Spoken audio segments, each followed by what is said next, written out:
ವರ್ಷ ರಿಹಾನ್ ಕಡೆ ನೋಡ್ತಾ, ನೀನಿಲ್ಲಿ ಏನು ಮಾಡ್ತಿದ್ಯಾ? ಇದು ಕೆಫೆ, ಇಲ್ಲಿಗೆ ಯಾರಾದರೂ ಬರಬಹುದು, ಆದರೆ ನೀನು ಯಾಕೆ ನಮ್ಮ ಟೇಬಲ್ ಹತ್ರ ಬಂದು ಕೂತಿದ್ಯಾ ಅಂತ ಕೇಳ್ತಾನೆ.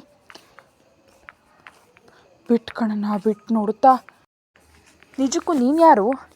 ನಾನು ನಿನಗೆ ಯಾಕೆ ಉತ್ತರ ಕೊಡಬೇಕು ಅಂತಾನೆ ರಿಹಾನ್. ಎಕ್ಸ್ಕ್ಯೂಸ್ ಮೀ, ನೀನು ನಮ್ಮ ಟೇಬಲ್ ಹತ್ರ ಬಂದು ಕೂತಿದ್ಯಾ ಮತ್ತು ನಮಗೆ ಉತ್ತರ ಕೊಡೋದಿಲ್ಲ ಅಂತಿದ್ಯಾ?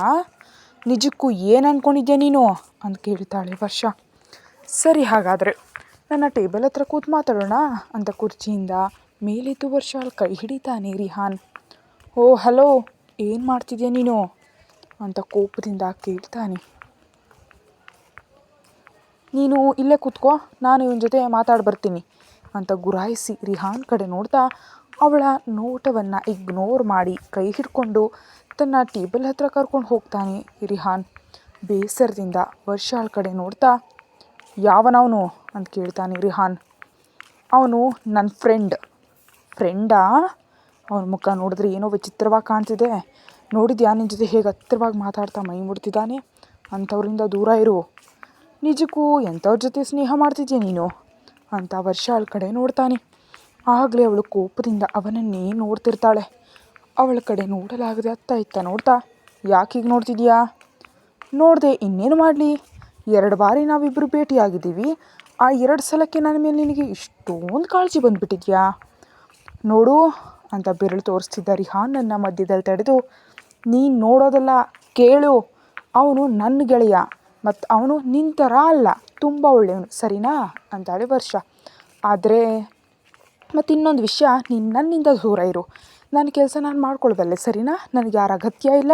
ಒಂದು ವೇಳೆ ಯಾವತ್ತಾದರೂ ಯಾರಾದರೂ ನನಗೆ ಹಾನಿ ಮಾಡೋದಕ್ಕೆ ನೋಡಿದ್ರೆ ಆ ಮನುಷ್ಯನಿಗೆ ನರಕ ಹೇಗಿರುತ್ತೆ ಅಂತ ತೋರಿಸ್ತೀನಿ, ನೆನಪಿಟ್ಕೋ ಅಂತ ಅಲ್ಲಿಂದ ಹೋಗ್ತಾಳೆ ವರ್ಷ. ಈ ಹುಡುಗಿಯರಿಗೆ ಒಳ್ಳೇದು ಹೇಳಿದ್ರು ಅವ್ರ ತಲೆಗೆ ಅರ್ಥ ಆಗೋದಿಲ್ಲ. ಆದರೂ ನನಗೆ ಯಾಕೆ, ಅವಳನ್ನ ಮರ್ತ್ಬಿಡು ಅಂತ ಅಲ್ಲಿಂದ ಹೋಗ್ತಾನೆ ರಿಹಾನ್. ಸುಮೇಧ್ ಒಂದು ಫಾರ್ಮ್ ಹೌಸ್ ಹೊರಗಡೆ ನಿಂತಿರ್ತಾನೆ. ಅವರು ಒಳಗಡೆ ಇದಾರಣ ಅಂತಾನೆ ಚೋಟು. ಆ ಮಾತಿಗೆ ಡೆವಿಲ್ ಸ್ಮೈಲ್ ಕಡೆ ಮಾಡ್ತಾ ಚೋಟು ಕಡೆ ನೋಡ್ತಾ, ಬಾ ಸ್ವಲ್ಪ ಆಟ ಆಡೋಣ ಅಂತ ತನ್ನ ಬ್ಲೇಸರ್ ತೆಗೆದು ಚೋಟುಗೆ ನೀಡಿ ಫಾರ್ಮ್ ಹೌಸ್ ಒಳಗಡೆ ಹೆಜ್ಜೆ ಹಾಕ್ತಾನೆ ಸುಮೇಧ್. ಆ ಫಾರ್ಮ್ ಹೌಸ್ ಒಳಗಡೆ ಇಬ್ಬರನ್ನ ಕುರ್ಚಿ ಕಟ್ಟಿ ಹಾಕಲಾಗಿರುತ್ತೆ. ಒಂದು ಕುರ್ಚಿಯಲ್ಲಿ ಒಬ್ಬ ಹುಡುಗನಿದ್ರೆ ಇನ್ನೊಂದು ಕುರ್ಚಿಯಲ್ಲಿ ಕಾವೇರಿಯನ್ನು ಕಟ್ಟಿ ಹಾಕಲಾಗಿರುತ್ತೆ. ಅವರಿಬ್ಬರು ಕೂಡ ಭಯದಿಂದ ಸುಮೇಧ್ ಕಡೆ ನೋಡ್ತಿರ್ತಾರೆ. ರಾಕ್ಷಸ ನಗುವಿನೊಂದಿಗೆ ಕಾವೇರಿ ಕಡೆ ನೋಡ್ತಾ, ಸಾಹಸವಲ್ಲ, ಬಹಳ ಮೂರ್ಖತನದ ಕೆಲಸ ಮಾಡಿದ್ದೀರಿ ಶ್ರೀಮತಿ ವಿಜಯ್ ಕುಮಾರ್ ಅಂತಾನೆ ಸುಮೇಧ್ ಕಡೆ ನೋಡ್ತಾ, ನೀನು ನನ್ನನ್ನು ಕಿಡ್ನಾಪ್ ಮಾಡಿದ್ಯಾ? ನನಗೇನಾದರೂ ಆದರೆ ವಿಜಯ್ ನಿನ್ನನ್ನು ನಿಜಕ್ಕೂ ಬಿಡೋದಿಲ್ಲ ಎಂಬ ಕಾವೇರಿ ಮಾತಿಗೆ ಜೋರಾಗಿ ನಗ್ತಾನೆ ಸುಮೇಧ್. ಅವನ ನಗು ಎಷ್ಟು ಭಯಾನಕವಾಗಿರುತ್ತೆ ಅಂದರೆ ಸುಮೇಧ್ನನ್ನು ನೋಡ್ತಿದ್ದ ಕಾವೇರಿಗೆ ಮೈಯೆಲ್ಲ ಬೆವರ್ತಿರುತ್ತೆ. ಹಾಗೆ ನಗುತ್ತಾ ಹಠಾತ್ತಾಗಿ ಕಾವೇರಿ ಕುರ್ಚಿಯ 2 ಕಡೆ ಕೈಗಳನ್ನಿಟ್ಟು ಆಕೆಯ ಮುಖದ ಹತ್ರ ಹೋಗಿ, ನೀನು ನಿಜಕ್ಕೂ ಬದುಕಿದ್ರೆ ತಾನೇ ಯಾರಾದರೂ ನನಗೇನಾದರೂ ಮಾಡೋದಕ್ಕೆ ಸಾಧ್ಯ ಅಂತ ಗಂಭೀರ ಧ್ವನಿಯಲ್ಲಿ ಹೇಳ್ತಾನೆ ಸುಮೇಧ್. ಇಲ್ಲ ಸುಮೇಧ್, ನೀನು ನನ್ನನ್ನು ಕೊಲ್ಲೋದಕ್ಕೆ ಸಾಧ್ಯ ಇಲ್ಲ ಅಂತ ನಡಕ್ತಾ ಇರೋ ಧ್ವನಿಯಲ್ಲಿ ಹೇಳ್ತಾಳೆ ಕಾವೇರಿ. ಯಾರು ಹೇಳಿದ್ರು ನೀನು ಈಗಲೇ ಸಾಯ್ತೀಯಾ ಅಂತ? ಹಾಗಾದರೆ ಏನು ಮಾಡ್ತೀಯ ನೀನು ಅಂತ ಕಾವೇರಿ ಕೇಳಿದ ತಕ್ಷಣ ರಾಕ್ಷಸ ನಗುವಿನೊಂದಿಗೆ ಪಕ್ಕದ ಕುರ್ಚಿಯಲ್ಲಿ ಕಟ್ ಹಾಕಿರೋ ಆ ಹುಡುಗನ ಕಡೆ ನೋಡ್ತಾನೆ. ಆ ಕೂಡಲೇ ಕಾವೇರಿ ಕುತ್ತಿಗೆ ಮೇಲೆ ಒಂದು ಚುಚ್ಚುಮದ್ದನ್ನು ಚುಚ್ಚಿಬಿಡ್ತಾನೆ. ಹೌದು, ಈಗ ನೀನು ನರಕ ನೋಡ್ತಾ ಸಾಯಬೇಕು ಎಂಬ ಆಸೆ ನಿನ್ನಲ್ಲಿ ಹುಟ್ಟ ಮೆಲ್ಲಗೆ ಸಾಯ್ತೀಯಾ ಅಂತ ಅವಳಿಂದ ದೂರ ಸರಿತಾನೆ ಸುಮೇಧ್. ಏನು ಮಾಡಿದೆ ನೀನು ಅಂತ ಭಯದಿಂದ ಕೇಳ್ತಾಳೆ ಕಾವೇರಿ. ಬಹಳ ಬೇಗ ತಿಳಿಯುತ್ತೆ ಶ್ರೀಮತಿ ವಿಜಯ್ ಕುಮಾರ್ ಅಂತ ಪಕ್ಕದಲ್ಲಿ ಕಟ್ಟಿ ಹಾಕಿರೋನ ಕಡೆ ನೋಡ್ತಾನೆ. ಅವನು ಭಯದಿಂದ ನಡುಗ್ತಿರ್ತಾನೆ. ಎದುರಿಗಿರೋ ಅವನು ಸುಮೇಧ್ನನ್ನು ನೋಡಿ ಭಯದಿಂದ ನಡುಗಿ ಹೋಗ್ತಾ ಇರ್ತಾನೆ. ಈಗ ನೀನು ಭಯದಿಂದ ನಡುಗಿದ್ರೂ ಏನೂ ಪ್ರಯೋಜನ ಇಲ್ಲ. ಈ ಭಯ ನನ್ನ ಬಂಗಾರದ ಮೇಲೆ ದಾಳಿ ಮಾಡೋ ಮೊದಲು ಆಲೋಚಿಸಬೇಕಿತ್ತು ಅಂತಾನೆ ಸುಮೇಧ್. ಅವನ ಬಾಯಿಂದ ಒಂದು ಮಾತು ಬರೋದಿಲ್ಲ, ಯಾಕಂದರೆ ಅವನ ಬಾಯಿಗೆ ಪ್ಲಾಸ್ಟರ್ ಹಾಕಲಾಗಿರುತ್ತೆ. ಅಷ್ಟರಲ್ಲೇ ಅಲ್ಲಿಗೆ ವರ್ಷ ಬರ್ತಾಳೆ. ಕಾವೇರಿ ಕಡೆ ತೋರಿಸುತ್ತಾ, ಕರ್ಕೊಂಡೋಗಿ ಇವ್ರನ್ನ, ಎಲ್ಲಿಂದ ಕರ್ಕೊಂಡು ಬಂದೆಯೋ ಅಲ್ಲೇ ಬಿಟ್ಟುಬಿಡು. ಸರಿ ಕಿಂಗ್ ಅಂತ ಕಾವೇರಿಯನ್ನು ಕರ್ಕೊಂಡು ಹೊರಗೆ ಹೋಗ್ತಾಳೆ ವರ್ಷ. ಕಾಲು ಕೈ ಕಟ್ಟಿ ಹಾಕಿದ ಅವಳ ಕಡೆ ನೋಡ್ತಾ ಹಿಂದಕ್ಕೆ ಹೆಜ್ಜೆ ಹಾಕ್ತಾನೆ ಸುಮೇಧ್. ಅವನ ಮುಖದಲ್ಲಿ ಯಾವುದೇ ರೀತಿ ಭಾವನೆಗಳಿರೋದಿಲ್ಲ. ಅವನ ಕಡೆ ನೋಡ್ತಾ, ನೀನು ಬಹಳ ಅದೃಷ್ಟವಂತೆ, ಯಾಕಂದರೆ ನೀನು ಈ ಸುಮೇಧ್ ಕೈಯಲ್ಲಿ ಸಾಯ್ತಿದ್ಯಾ ಅಂತ ಹಿಂದಕ್ಕೆ ತಿರುಗಿ ಜೇಬಿನಿಂದ ಲೈಟರ್ ತೆಗೆದು ಅವನ ಕಡೆ ನೋಡದೆ ಎಸಿತಾನೆ. ಬೆಂಕಿ ಸಣ್ಣದಾಗಿ ಶುರುವಾಗಿ ಆ ಸುತ್ತಮುತ್ತಲಿಗೆಲ್ಲ ಹರಡ್ಕೊಳ್ಳುತ್ತೆ. ಅದನ್ನು ನೋಡಿದ ಸುಮೇಧ್ ರಾಕ್ಷಸ ನಗುವಿನೊಂದಿಗೆ ಚೋಟುವನ್ನು ಕರ್ಕೊಂಡು ಹೊರಗೆ ಹೋಗ್ತಾನೆ. ಆ ನಂತರ ಫಾರ್ಮ್ ಹೌಸ್ ಪೂರ್ತಿಯಾಗಿ ಉರಿದು ಹೋಗುತ್ತೆ. ಕಾರ್ನಲ್ಲಿ ಕೂತ್ಕೊಳ್ತಾ ಉರಿತಿರೋ ಫಾರ್ಮ್ ಹೌಸ್ ಕಡೆ ನೋಡ್ತಾ ಅಲ್ಲಿಂದ ಹೊರಟು ಹೋಗ್ತಾನೆ ಸುಮೇಧ್. ಆರೋಹಿ ನಿದ್ದೆಯಿಂದ ಎದ್ದು ಸುತ್ತಲೂ ನೋಡ್ತಾಳೆ. ಅಲ್ಲಿ ಸುಮೇಧ್ ಇಲ್ಲದ ಕಾರಣ ಮೆಲ್ಲಗೆದ್ದು ಬೆನ್ನಿಗೆ ಆಸರೆ ಪಡೆದು ಕೂತ್ಕೊಳ್ತಾಳೆ. ಅಷ್ಟರಲ್ಲೇ ನರ್ಸ್ ಒಳಗಡೆ ಬಂದು ಆರೋಹಿಗೆ ಮೆಡಿಸಿನ್ ತೆಗೆದುಕೊಳ್ಳೋದಕ್ಕೆ ನೀಡ್ತಾಳೆ. ಔಷಧಿಯನ್ನು ನೋಡಿದ ಆರೋಹಿ ಮುಖ ಒಂಥರ ಬದಲಾಗುತ್ತೆ. ಅವಳ ಮುಖದ ಭಾವನೆಗಳನ್ನು ನೋಡ್ತಾ ಮೆಲ್ಲಗೆ ನಕ್ಕು, ಮೇಡಮ್, ಮೆಡಿಸಿನ್ಸ್ ಕೂಡ ಬಹಳ ಮುಖ್ಯ, ದಯವಿಟ್ಟು ತಗೊಳ್ಳಿ ಅಂತಾಳೆ ನರ್ಸ್. ಸರಿ ಅಂತ ಮೆಡಿಸಿನ್ಸ್ ತಗೊಳ್ತಾಳೆ ಆರೋಹಿ. ಅಷ್ಟರಲ್ಲೇ ಒಳಗಡೆ ಬರ್ತಾನೆ ಸುಮೇಧ್. ಅವನನ್ನು ನೋಡಿ ನರ್ಸ್ ಅಲ್ಲಿಂದ ಹೊರಟು ಹೋಗ್ತಾಳೆ. ಅವನ ಕಡೆ ನೋಡ್ತಾ, ನೀನು ಎಲ್ಲರನ್ನ ಎದುರಿಸಿಟ್ಟಿದ್ಯಾ ಅಂತ ಕೇಳ್ತಾಳೆ ಆರೋಹಿ. ಸುಮೇಧ್, ಚಕ್ರವರ್ತಿ, ಯಾರನ್ನು ಹೆದರಿಸೋ ಅಗತ್ಯ ಇಲ್ಲ. ನನ್ನ ಹೆಸರು ಕೇಳಿದ್ರೆ ಸಾಕು ಅವರೇ ಭಯದಿಂದ ನಡುಕ್ತಾರೆ. ಆದರೂ ಯಮಧರ್ಮರಾಜ ಅಂದರೆ ಯಾರಿಗೆ ಭಯ ಇಲ್ಲ ಹೇಳು ಅಂತ ಕೇಳ್ತಾನೆ ಸುಮೇಧ್. ಆ ಮಾತಿಗೆ ಸುಮೇಧ್ ಕಣ್ಣುಗಳನ್ನು ನೋಡ್ತಾಳೆ ಆರೋಹಿ. ಪಕ್ಕದಲ್ಲೇ ಇದ್ದ ಸ್ಟೂಲ್ ತಂದು ಅವಳ ಎದುರು ಕೂತ್ಕೊಳ್ತಾನೆ ಸುಮೇಧ್. ಅವನ ಕಡೆ ನೋಡ್ತಾ, ಏನು ಮಾಡಿದೆ ನೀನು ಅಂತ ಕೇಳ್ತಾಳೆ ಆರೋಹಿ. ಅವಳ ಕಡೆ ನೋಡ್ತಾ, ಪರವಾಗಿಲ್ಲ ಬಂಗಾರ, ಈಚೆಗೆ ನನ್ನ ಬಗ್ಗೆ ಚೆನ್ನಾಗಿ ತಿಳ್ಕೊಂಬಿಟ್ಟಿದ್ಯಾ? ಅಂದರೆ ಇದರ ಅರ್ಥ ನೀನೇನೋ ಮಾಡಿದ್ಯಾ ಅಂತ ತಾನೇ? ಸುಮೇಧ್ ಆರೋಹಿ ಕೈ ಹಿಡ್ಕೊಂಡು ಅವಳ ಬೆರಳುಗಳ ಜೊತೆ ಆಟ ಆಡ್ತಾ, ನಿನಗೆ ಸೌಂದರ್ಯ ಜೊತೆಗೆ ಬುದ್ಧಿ ಕೂಡ ಬಹಳಷ್ಟಿದೆ ಬಂಗಾರ ಅಂತಾನೆ ಸುಮೇಧ್. ನಾನು ಕೇಳಿದ್ದಕ್ಕೆ ನೇರ ಉತ್ತರ ಕೊಡು, ನಿಜಕ್ಕೂ ಏನು ಮಾಡಿದೆ ನೀನು? ಯಾರು ನನ್ನಿಂದ ನಿನ್ನನ್ನು ದೂರ ಮಾಡಬೇಕು ಅಂದ್ಕೊಂಡಿದ್ರೋ ನಾನು ಅವರನ್ನು ಈ ಪ್ರಪಂಚದಿಂದಲೇ ದೂರ ಕಳಿಸ್ಬಿಟ್ಟೆ ಬಂಗಾರ ಅಂತ ಅವಳ ಕೈ ಮೇಲೆ ಮುತ್ತಿಡ್ತಾನೆ ಸುಮೇಧ್. ಯಾರು ಮಾಡಿದ್ದು ತಿಳ್ಕೊಳ್ಳೋ ಅವಶ್ಯಕತೆ ಇಲ್ಲ. ಏನು ಮಾಡಿದೆ ನೀನು ಅವ್ರ ಜೊತೆ? ಬದುಕಿರುವಾಗಲೇ ಬೂದಿಯನ್ನಾಗಿ ಮಾಡಿಬಿಟ್ಟೆ. ಸುಮೇಧ್ ಮುಕ್ತಲ್ಲಿ ಒಂದು ರೀತಿ ನಗು ನೋಡುತ್ತಾ ನಡಕ್ತಾ ಇರುವ ಧ್ವನಿಯಲ್ಲಿ, ಯಾಕೆ ಅಂತ ಕೇಳ್ತಾಳೆ ಆರೋಹಿ. ಅವಳ ಹಣೆಗೆ ತನ್ನ ಹಣೆಯನ್ನು ಆನಿಸಿ, ನಿನಗೆ ನಾನು ಗೊತ್ತು ಬಂಗಾರ, ಯಾರು ಸತ್ರು ನನಗೆ ಯಾವುದೇ ವ್ಯತ್ಯಾಸ ಆಗೋದಿಲ್ಲ. ನನ್ನ ಜೀವನದಲ್ಲಿ ನೀನು ಹೊರತುಪಡಿಸಿ ಯಾರು ಏನಾದರೂ ನನಗೆ ಅನಗತ್ಯ ಅಂತ ಅವಳಿಂದ ದೂರ ಸರಿದು ಆರೋಹಿ ಕಡೆ ನೋಡ್ತಾನೆ. ಆರೋಹಿ ಕೂಡ ಕಣ್ರೆಪ್ಪೆ ಬಡಿಯದೆ ಅವನನ್ನೇ ನೋಡ್ತಿರ್ತಾಳೆ. ನೀನು ಒಬ್ಬಳು ಮಾತ್ರ ಈ ರಾಜನ ಮನಸ್ಸಲ್ಲಿ ಸ್ಥಾನ ಗಳಿಸಿದೆಯಾ. ಈ ರಾಕ್ಷಸ ರಾಜನ ಹೃದಯದೊಳಗಿರೋ ಕ್ರೌರ್ಯವನ್ನು ನೀನು ಹೊರತುಪಡಿಸಿ ಇನ್ಯಾರು ಕೂಡ ಕಡಿಮೆ ಮಾಡೋ ಧೈರ್ಯ ಕೂಡ ಮಾಡಲಾರರು. ಆ ಹಕ್ಕು ಕೇವಲ ನಿನಗೆ ಮಾತ್ರ ಇದೆ ಬಂಗಾರ, ಕೇವಲ ನಿನಗೆ ಅಂತಾನೆ ಸುಮೇಧ್. ನನ್ನ ಮೇಲೆ ದಾಳಿ ನಡೆಯುತ್ತೆ ಅಂತ ನಿನಗೆ ಮೊದಲೇ ಗೊತ್ತು, ಆದರೂ ನೀನೇನು ಮಾಡಿದೆ, ಸುಮ್ಮನಿದ್ದೆ. ನಿಜಕ್ಕೂ ಅದನ್ನು ತಡಿಬೇಕು ಅಂತ ಕೂಡ ನೀನು ಅಂದ್ಕೊಳ್ಳಿಲ್ಲ ಅಂದರೆ ನೀನು ಕೌರ್ಯಕ್ಕಾಗಿ ನನ್ನ ಜೀವನವನ್ನೇ ಪಣಕ್ಕಿಟ್ಟಿಯಾ? ಹಾಗೆ ಮಾಡೋದು ಕೂಡ ಬಹಳ ಮುಖ್ಯ ಆಗಿತ್ತು, ಅದಕ್ಕೆ ಸುಮ್ಮನಿದ್ದೆ. ಯಾರು ನಿನ್ನನ್ನು ಕೊಲ್ಲಬೇಕು ಅಂದ್ಕೊಂಡಿದ್ದಾರೋ ಅವರು ಯಾರು ಅಂತ ಪತ್ತೆ ಹಚ್ಚಲೇ ಇದೆಲ್ಲ ಮಾಡಿದ್ದು. ಆ ಮಾತಿಗೆ ಆರೋಹಿ ಏನೂ ಮಾತಾಡದೆ ಸುಮ್ಮನಿರ್ತಾಳೆ. ಆನಂತರ ಅವನ ಕಡೆ ನೋಡ್ತಾ, ಅಂದರೆ ಪ್ರತಿ ಬಾರಿ ನೀನು ಹೀಗೆ ಮಾಡ್ತೀಯಾ? ಯಾರೊಬ್ಬರು ನನ್ನ ಕೊಲ್ಲೋದಕ್ಕೆ ನೋಡ್ತಾರೆ, ನೀನು ಹೀಗೆ ನನ್ನ ಪ್ರಾಣವನ್ನು ಪಣಕ್ಕಿಟ್ಟು ಸುಮ್ಮನಿರ್ತೀಯಾ? ಇವತ್ತು ನಾನು, ನಾಳೆ ಒಂದು ವೇಳೆ ನಮ್ಮ ಜೀವನದಲ್ಲಿ ನಮ್ಮ ಮಗು ಬಂದರೆ ಅವಳನ್ನು ಹೀಗೆ ಮಾಡ್ತೀಯಾ ಅಂತ ಸುಮೇಧ್ ಕಡೆ ನೋಡ್ತಾ ಕೇಳ್ತಾಳೆ ಆರೋಹಿ. ಅವಳ ಕೆನ್ನೆ ಮೇಲೆ ಕೈ ಇಟ್ಟು, ನನಗೆ ಸಂಬಂಧಿಸಿದ ಪ್ರತಿಯೊಂದು ವಸ್ತುವಿನ ಮೇಲೆ ನನಗೆ ಮಾತ್ರ ಹಕ್ಕಿರುತ್ತೆ. ಅವರ ಬದುಕಿನ ಮೇಲಾಗಲಿ ಸಾವಿನ ಮೇಲಾಗಲಿ ನಾನು ಮಾತ್ರ ಅವರ ಜೀವನವನ್ನು ನಿರ್ಧರಿಸ್ತೀನಿ ಅಂತ ಗಂಭೀರ ಧ್ವನಿಯಲ್ಲಿ ಹೇಳ್ತಾನೆ ಸುಮೇಧ್. ಬೆಡ್ ಮೇಲೆ ಮಲ್ಕೊಳ್ತಾ, ನೀನು ಯಾವ ಪ್ರಶ್ನೆಗೂ ನೇರವಾಗಿ ಉತ್ತರ ಯಾಕೆ ಕೊಡ್ತಾ ಇಲ್ಲ ಅಂತ ಕೇಳ್ತಾಳೆ ಆರೋಹಿ. ಇದು ನನ್ನ ಸ್ಟೈಲ್ ಬಂಗಾರ ಅಂತ ನಗ್ತಾ ಹೇಳ್ತಾನೆ ಸುಮೇಧ್. ಏನೂ ಮಾತಾಡದೆ ಸುಮ್ಮನೆ ಕಣ್ಮುಚ್ಕೊಳ್ತಾಳೆ ಆರೋಹಿ. ಅವಳ ಹಣೆ ಮೇಲೆ ಮುತ್ತಿಟ್ಟು, ಬಹಳ ಬೇಗ ನಾವೆಲ್ಲರಿಗೂ ದೂರ ಆಗಿ ಹೊರಟು ಹೋಗ್ತಿದ್ದೀವಿ ಬಂಗಾರ ಎಂಬ ಸುಮೇಧ್ ಮಾತಿಗೆ ಕೂಡಲೇ ಕಣ್ತೆರೆದು ನೋಡ್ತಾಳೆ ಆರೋಹಿ. ಏನೋ ಕೇಳಬೇಕು ಅನ್ನೋಷ್ಟರಲ್ಲಿ ಅವಳ ತುಟಿಗಳ ಮೇಲೆ ಬೆರಳಿಟ್ಟು, ಪ್ರಶ್ನೆಗಳಿಲ್ಲ ಬಂಗಾರ, ಸುಮ್ಮನೆ ಮಲಗು ಅಂತ ಅವಳ ತಲೆ ಸವರ್ತಾ ಲಾಲಿ ಹಾಡಿದಂತೆ ಮಾಡ್ತಾನೆ ಸುಮೇಧ್. ಅವನ ಕಡೆ ನೋಡುತ್ತಲೇ ಕಣ್ಮುಚ್ಚಿ ನಿದ್ದೆಗೆ ಜಾರ್ತಾಳ ಆರೋಹಿ. ಅವಳ ಕಡೆ ನೋಡ್ತಾ ಹಣೆ ಮೇಲೆ ಮುತ್ತಿಟ್ಟು ಅಲ್ಲಿಂದ ಹೊರಗೆ ಹೋಗ್ತಾನೆ ಸುಮೇಧ್. ಪ್ರೀತಿ ಅಪಾರ್ಟ್ಮೆಂಟ್ ಹತ್ರ ಕಾರ್ ನಿಲ್ಲಿಸಿ ಲಿಫ್ಟ್ನಲ್ಲಿ ತನ್ನ ಫ್ಲ್ಯಾಟ್ಗೆ ಹೋಗ್ತಾಳೆ. ಸುತ್ತಲೂ ನೋಡ್ತಾಳಲ್ಲಿ ಯಾರು ಕಾಣಿಸ್ತಿದ್ದಾಗ, ಬಂಗಾರ ಅಂತ ಕರೀತಾಳೆ ಪ್ರೀತಿ.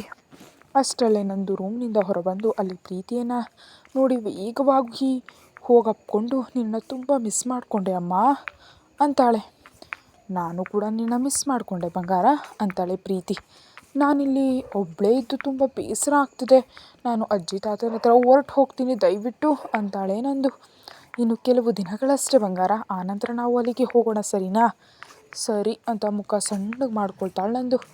ನಾಳೆ ನಾವು ಶಾಲೆಗೆ ಹೋಗ್ತಿದ್ದೀವಿ, ನಾನು ನಿನ್ನ ಶಾಲೆಯಲ್ಲಿ ಸೇರಿಸ್ತೀನಿ, ಆಗ ನೀನು ಗೆಳೆಯರ ಜೊತೆ ಆಟ ಆಡಬಹುದು ಸರಿನಾ? ವಾ, ನಿಜವಾಗಿನೂ ಅಮ್ಮ ಅಂತ ಸಂಭ್ರಮ ಪಡ್ತಾಳೆ ನಂದು. ಆ ನಂತರ ನಂದುವನ್ನು ಎತ್ಕೊಂಡು ಅಡುಗೆ ಮನೆಗೆ ಹೋಗಿ ಕಟ್ಟೆ ಮೇಲೆ ಮಗುವನ್ನು ಕೂರಿಸಿ ಅಡುಗೆ ಮಾಡ್ತಾಳೆ ಪ್ರೀತಿ. ನಂದು ಏನೇನೋ ಹೇಳ್ತಿದ್ರೆ ಹಾಗೆ ಕೇಳ್ತಾ ಇರ್ತಾಳೆ. ನನ್ನ ಮಗುವನ್ನು ನೋಡಿದ್ರೆ ನಿನ್ನ ನೆನಪೇ ಬರ್ತಿದೆ ನಂದು. ಇವತ್ತು ನೀನು ಬದುಕಿದಿದ್ರೆ ಎಲ್ಲವೂ ಸರಿಯಾಗ್ತಿತ್ತೇನೋ, ನನ್ನ ಮಗುವಿಗೆ ಅವರ ತಂದೆ ಪ್ರೀತಿ ಕೂಡ ಸಿಗ್ತಿತ್ತು ಅಂತ ಗಟ್ಟಿಯಾಗಿ ಉಸಿರು ಬಿಟ್ಟು ಅಡುಗೆ ಆದಮೇಲೆ ನಂದುಗೆ ತಿನ್ನಿಸಿ ಮಲಗಿಸಿ ತನಗೆ ನಿದ್ದೆ ಬಾರದೆ ಏನೇನು ಆಲೋಚನೆಗಳಲ್ಲಿ ಮುಳುಗಿ ಹೋಗ್ತಾಳೆ ಪ್ರೀತಿ. ಕಬೀರ್ ಫ್ಲ್ಯಾಟ್ನಲ್ಲಿ ತನ್ನ ಲ್ಯಾಪ್ಟಾಪ್ನಲ್ಲಿ ಕೆಲಸ ಮಾಡ್ತಿರ್ತಾನೆ. ಆದರೆ ಅವನಿಗೆ ಕೆಲಸದ ಮೇಲೆ ಕಾನ್ಸಂಟ್ರೇಷನ್ ಬರ್ತಿಲ್ಲ. ಪದೇ ಪದೇ ಅವನ ಕಣ್ಣೆದುರು ನಂದು ಕಾಣಿಸ್ತಿರ್ತಾಳೆ. ಲ್ಯಾಪ್ಟಾಪ್ ಮುಚ್ಚಿ, ನಿಜಕ್ಕೂ ಏನಾಗ್ತಿದೆ ನನಗೆ? ಇವತ್ತೇ ತಾನೇ ಭೇಟಿಯಾದೆ ಆ ಮಗುವಿನ ಜೊತೆ. ಆ ಮಗು ಹೀಗೆ ನನ್ನ ಮನಸ್ಸನ್ನು ಹೇಗೆ ಆಕ್ರಮಿಸ್ಕೊಳ್ತು ಅಂತ ಆಲೋಚಿಸ್ತಿರೋ ಕಬೀರ್ ಫೋನ್ ರಿಂಗ್ ಆದಾಗ ನೋಡಿದೆ ಫೋನ್ ಎತ್ತಿ ಹಲೋ ಅಂತಾನೆ. ಇಷ್ಟೊಂದು ಫ್ರಸ್ಟ್ರೇಷನ್ ಯಾಕೆ ಕಬೀರ್? ಅಮ್ಮ ಅಂತ ಕರೀತಾನೆ ಕಬೀರ್. ಏನು ನಂಬರ್ ನೋಡಿದೆ ಫೋನ್ ಎತ್ತಿದ್ಯಾ? ಹ್ಞೂ, ಪ್ರೀತಿ ಈಗ ಮುಂಬೈನಲ್ಲಿದ್ದಾಳೆ, ಅವಳ ಜೊತೆ ನಿನ್ನ ಮಗಳು ಕೂಡ ಇದ್ದಾಳೆ ಅಂತಾರೆ ಕಬೀರ್ ಅವರಮ್ಮ. ಸ್ವಲ್ಪ ಸಮಯ ಮೌನದ ನಂತರ ಅವಳು ಇಲ್ಲಿ ಏನು ಮಾಡ್ತಿದ್ದಾಳೆ, ನನಗಾಗಿದ್ದರೆ ಅಂತೇನು ಮಾತಾಡದೆ ಸುಮ್ಮನಾಗ್ತಾನೆ. ಪ್ರೀತಿ ಒಬ್ಬ ರಿಪೋರ್ಟರ್ ಕಬೀರ್, ಕೆಲಸದ ವಿಷಯವಾಗಿ ಅಲ್ಲಿಗೆ ಬಂದಿದ್ದಾಳೆ. ಹಾಗಾದರೆ ಇದನ್ನೆಲ್ಲ ನನಗೆ ಯಾಕೆ ಹೇಳ್ತಿದ್ದೀರಾ ಅಂತ ಕೇಳ್ತಾನೆ ಕಬೀರ್. ಯಾಕಂದರೆ ಇಬ್ಬರು ಕೂಡ ಒಂದೇ ಕಡೆ ಇದ್ದೀರಿ ಮತ್ತು ಪ್ರೀತಿ ಹತ್ರ ನಿನ್ನ ಮಗಳು ಕೂಡ ಇದ್ದಾಳೆ. ಏನೋ ಯಾವಾಗಲಾದರೂ ತಿಳಿಯದೆ ಒಬ್ರಿಗೊಬ್ಬರು ಎದುರಾದರೆ ಅದಕ್ಕೆ ನೀನು ಸಿದ್ಧಪಡಿಸ್ಕೊ, ನಿನ್ನ ಹೆಂಡತಿಯನ್ನು ನಿನ್ನ ಮಗಳನ್ನು ಎದುರಿಸೋದಕ್ಕೆ ಅಂತಾರೆ ಕಬೀರ್ ಅವರಮ್ಮ. ತಮ್ಮ ಅಮ್ಮನ ಮಾತಿಗೆ ಉತ್ತರ ನೀಡದೆ ಫೋನ್ ಕಟ್ ಮಾಡ್ತಾನೆ ಕಬೀರ್. ಅವನೆದೆಯಲ್ಲಿ ಏನೋ ತಳಮಳ ಶುರುವಾಗುತ್ತೆ. ಆಕಾಶದ ಕಡೆ ನೋಡ್ತಾ ಹೇಗೆ ಎದುರಿಸಬಲ್ಲೆ ನಾನು ಅವರಿಬ್ಬರನ್ನ ಅಂತ ಮನಸ್ಸಿನಲ್ಲಿ ಏನೇನೋ ಆಲೋಚನೆಗಳು ಮೂಡ್ತಿದ್ರೆ ಆ ಆಲೋಚನೆಯಲ್ಲಿ ಮುಳುಗು ಹೋಗ್ತಾನೆ ಕಬೀರ್. ಮಾರನೇ ದಿನ ಬೆಳಿಗ್ಗೆ ನಿದ್ದೆಯಿಂದ ಎದ್ದು ಸುತ್ತಲೂ ನೋಡ್ತಾಳೆ ಆರೋಹಿ. ಸುಮೇಧ್ ಅಲ್ಲಿ ಇಲ್ಲದ ಕಾರಣ ಬೆನ್ನಿಗೆ ಆಸರೆ ಪಡೆದು ಕೂತ್ಕೊಳ್ತಾಳೆ. ಅಷ್ಟರಲ್ಲೇ ನರ್ಸ್ ಒಳಗಡೆ ಬಂದು, ಮೇಡಮ್ ಈಗ ನೀವು ಅನುಮತಿ ನೀಡಿದರೆ ಸ್ಪಾಂಜ್ ಬಾತ್ ಮಾಡಿಸ್ತೀನಿ, ಯಾಕಂದರೆ ಇವತ್ತು ನಿಮಗೆ ಡಿಸ್ಚಾರ್ಜ್ ಇದೆ ಅಂತಾಳೆ. ಹ್ಞೂ. ಆ ನಂತರ ನರ್ಸ್ ಮೈ ಒರೆಸಿ ಬಟ್ಟೆ ಬದಲಾಯಿಸಿ ಹೋದ್ಮೇಲೆ ಬೆಡ್ ಮೇಲೆ ಕೂತ್ಕೊಳ್ತಾಳೆ ಆರೋಹಿ. ಅಷ್ಟರಲ್ಲೇ ಒಳಗಡೆ ಡಾಕ್ಟರ್ ಬಂದು ಪರೀಕ್ಷಿಸ್ತಿರ್ತಾರೆ. ಇಸ್ ಎವ್ರಿಥಿಂಗ್ ಫೈನ್ ಅಂತ ಒಳಗಡೆ ಬರ್ತಾ ಕೇಳ್ತಾನೆ ಸುಮೇಧ್. ಹೌದು ಸರ್, ಮೇಡಮ್ಗೆ ಈಗ ಏನೂ ತೊಂದರೆ ಇಲ್ಲ, ಆದರೆ ಗಾಯದ ಹತ್ರ ಹೆಚ್ಚು ಒತ್ತಡ ನೀಡಬಾರ್ದು ಮತ್ತು ಸ್ವಲ್ಪ ವಿಶ್ರಾಂತಿ ಕೂಡ ಮುಖ್ಯ ಅಂತಾರೆ ಡಾಕ್ಟರ್. ಏನು ಮಾತಾಡದೆ ಸುಮ್ಮನಿರ್ತಾನೆ ಸುಮೇಧ್. ಆರೋಹಿ ಬೆಡ್ನಿಂದ ಇಳಿತಾಳೆ. ಆಗಲೇ ಅವಳ ಹೊಟ್ಟೆ ಹತ್ರ ನೋವು ಬಂದಿದ್ದರಿಂದ ಆ ಅಂತ ಕಿರ್ಚಿ ಕೈಗಳನ್ನ ಹೊಟ್ಟೆ ಹತ್ರ ಇಟ್ಕೊಳ್ತಾಳೆ. ಆ ಕೂಡಲೇ ಸುಮೇಧ್ ಅವಳನ್ನ ಎತ್ಕೊಳ್ತಾನೆ. ನಾನು ನಡಿಬಲ್ಲೆ ಸುಮೇಧ್, ನೀನು ಮುಖ ನೋಡಿದ್ರೆ ಅರ್ಥ ಆಗುತ್ತೆ ನೀನು ಎಷ್ಟು ನೋವು ಅನುಭವಿಸ್ತಿದ್ಯಾ ಅಂತ ಮುಂದಕ್ಕೆ ನಡಿತಾನೆ ಸುಮೇಧ್. ಆದರೆ ನಾನು ನಡಿಬೇಕು ಅಂದ್ಕೊಂಡಿದ್ದೀನಿ, ನಿನ್ನೆಯಿಂದ ಹಾಗೆ ಬೆಡ್ ಮೇಲೆ ಮಲಗಿದ್ದೀನಿ ಅಂತಾಳ ಆರೋಹಿ. ಆರೋಹಿ ಕಡೆ ನೋಡ್ತಾ, ನೋ ಮೋರ್ ಆರ್ಗ್ಯುಮೆಂಟ್ ಬಂಗಾರ. ಸುಮೇಧ್ ಮಾತಿಗೆ ಸುಮ್ಮನಾಗ್ತಾಳ ಆರೋಹಿ. ಆರೋಹಿನ ಕಾರ್ನಲ್ಲಿ ಕೂರಿಸಿ ಪಕ್ಕದಲ್ಲಿ ಕೂತ್ಕೊಳ್ತಾನೆ. ಡ್ರೈವರ್ ಕಾರ್ ಶುರು ಮಾಡಿ ಮುಂದಕ್ಕೆ ಚಲಿಸ್ತಾನೆ.